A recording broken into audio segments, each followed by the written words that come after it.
A primeira e a terceira comissões especializadas do Parlamento aprovaram hoje na especialidade o Fundo Climático e Ambiental. O Ministro da Agricultura e também Ministro do Ambiente disse aos jornalistas que, após a aprovação final na globalidade na plenária do Parlamento, Cabo Verde irá contar com um importante instrumento de mobilização de recursos, uma solução inovadora de financiamento climático e ambiental. Os pequenos estados insulares em desenvolvimento, como Cabo Verde, enfrentam uma típica vulnerabilidade climática e ambiental. O nosso país paga uma fatura muito mais elevada do que aquilo que contribui para as alterações climáticas. Daí a importância e a pertinência do Fundo Climático e Ambiental, aprovado hoje na especialidade pelos deputados da primeira e terceira comissões e que deverá vir a ter um impacto fundamental na questão ambiental em Cabo Verde. Este fundo vai permitir que, conjuntamente com os nossos parceiros internacionais, consigamos mobilizar mediante uma estratégia clara. Portanto, estamos aqui a falar do Plano Estratégico de Desenvolvimento Sustentável, estamos a falar de outros instrumentos estratégicos do país, uma estratégia específica na mobilização dos recursos, e o fundo vai poder, portanto, contribuir para que estas estratégias sejam devidamente implementadas, que os recursos sejam utilizados com o maior rigor possível, que o país, portanto, possa se orgulhar também de termos, portanto, uma administração completamente transparente, até porque os países todos devem apresentar os chamados relatórios bianuais de transparência climática, e nós vamos ter que, portanto, associar todo este processo, não é,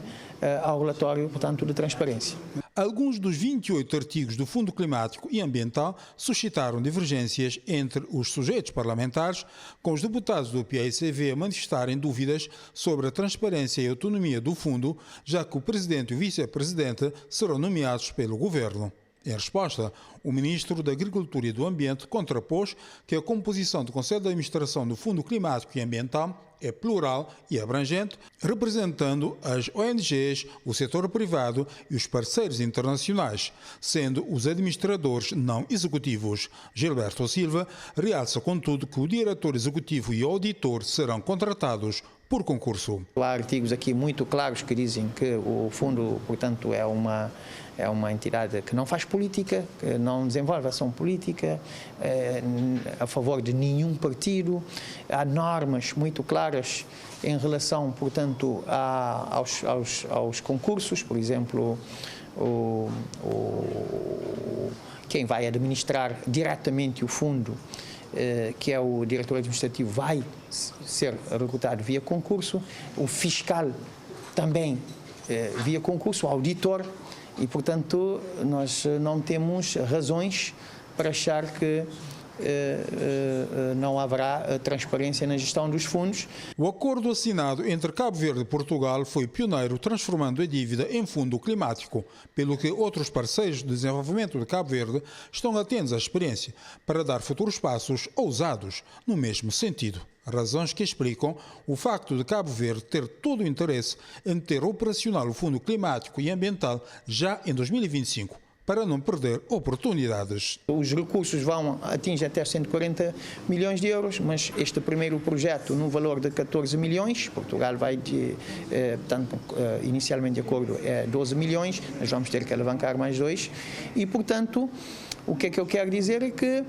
para além de podermos executar projetos que contribuem para a melhoria do bem-estar dos cabo-verdianos, para maior sustentabilidade dos sistemas de água e do sistema energético do país, nós também pretendemos, a breve trecho, dar o bom exemplo na implementação desta solução aos demais parceiros de desenvolvimento, no sentido de nós podermos, portanto, estender este tipo de acordo a outros parceiros. Oportunamente, na plenária da Assembleia Nacional, a proposta de lei vai ser objeto de votação final global, visando a sua aprovação. Entretanto, ainda nesta tarde, os deputados da primeira e terceira comissões especializadas do Parlamento aprovaram a proposta de lei que estabelece o regime jurídico de comercialização, importação e produção de plástico de utilização única.